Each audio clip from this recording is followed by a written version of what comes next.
The first time the predator cubs saw a human eat, the room fell silent. They were supposed to be resting. Medical Bay 3 was dimmed to twilight spectrum lighting, calibrated for juvenile Krethoxic furred apex predators whose adults could shear bulkhead plating with a careless bite. The cubs were small, barely knee-high, to a human. All oversized eyes, twitching ears, and needle teeth that clicked when they were curious. And curious was dangerous. Dr. Maya Collins knew that.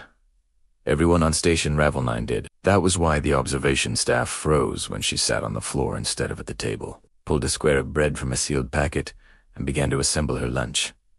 The cubs watched. They always watched. Two of them crept closer, bellies pressed to the deck, tails stiff with interest. Their pupils widened as Maya spread a thin layer of nut paste across the bread with a plastic knife. The soft scraping sound echoed far louder than it should have. "What is that?" whispered a junior xenobiologist from behind the one-way glass. Maya didn't answer. She added slices of processed, methin pink, harmless, by galactic standard sand, folded the bread together. This was the most important part. She did not bare her teeth. She did not growl. She simply took a bite. The cubs flinched. 10 lean it in crunch. Chew. Swallow. The sound fascinated them. Their ears swiveled forward, catching every minute detail. One cub, the smallest of the litter with a white blaze on her brow, tilted her head so sharply she nearly toppled over. Maya chewed calmly, deliberately, slow, non-threatening.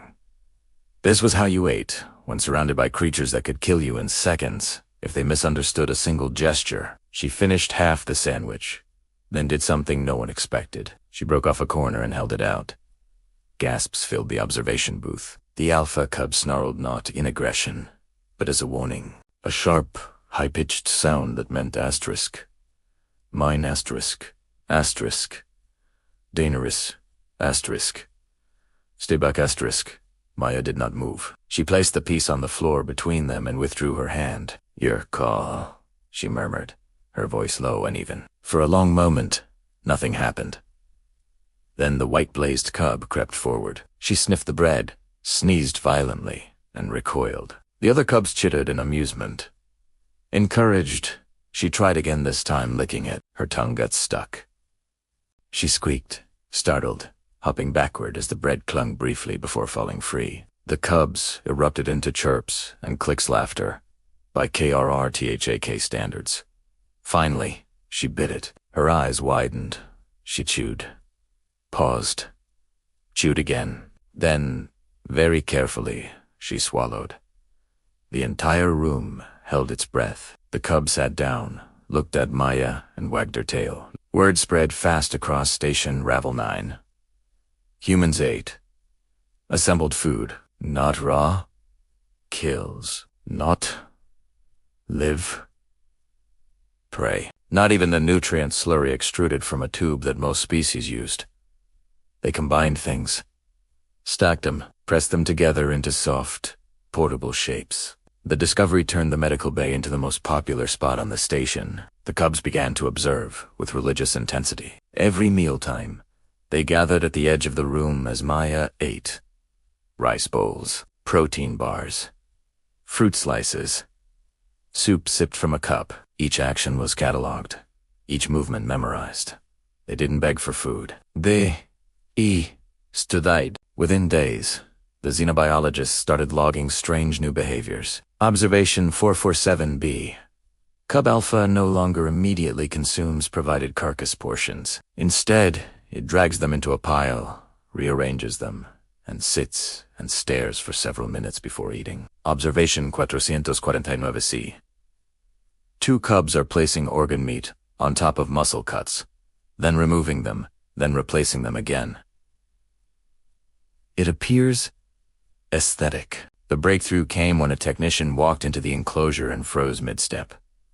The cubs had built something. On the floor of their habitat lay a carefully arranged mound. 3 strips of raw meat stacked on top of a slab of fat, balanced precariously on a flattened ration biscuit someone had dropped earlier. It was uneven, slippery, and frankly, a little ridiculous. They backed away from it and sat in a neat row, watching, waiting. Maya knelt slowly. "You made food?" she asked, a smile creeping onto her face. The alpha cub puffed his chest and churred, a clear sound of pride. He nudged the pile toward her with his snout. "Is this for me?" The cubs leaned forward, their ears perked. She hesitated only a moment, then pinched off a tiny corner of the biscuité, voiding the raw meat entirely, and nibbled it. The reaction was explosive. Chirps filled the air. Tails thumped against the floor. One cub rolled onto a back, kicking all 6 limbs in the air with pure joy. From that day on, the meat piles multiplied. They experimented. Tall stacks. Wide stacks. Some included bones. Some included things they thought humans liked: colorful plastic wrappers, leaves dragged in from the hydroponics bay, and once, even a misplaced sock. They would present them solemnly, sitting upright, their ears forward. Asterisk, human food. Asterisk. Station command was less enthusiastic. "This is unsanitary," the director snapped during an emergency meeting. "And dangerous. You're encouraging predatory bonding." Maya folded her arms. "They're learning. They're imitating." The xenopsychologists countered from across the table. "That's worse." "No," Maya said quietly, her voice cutting through the argument. "They're empathizing. They're trying to understand us." And that, it turned out, mattered more than anyone realized, because when the pirates came, it wasn't the adult Kaerothic who saved the station. It was the cubs. The attack was sudden and brutal. Docking clamps were overridden.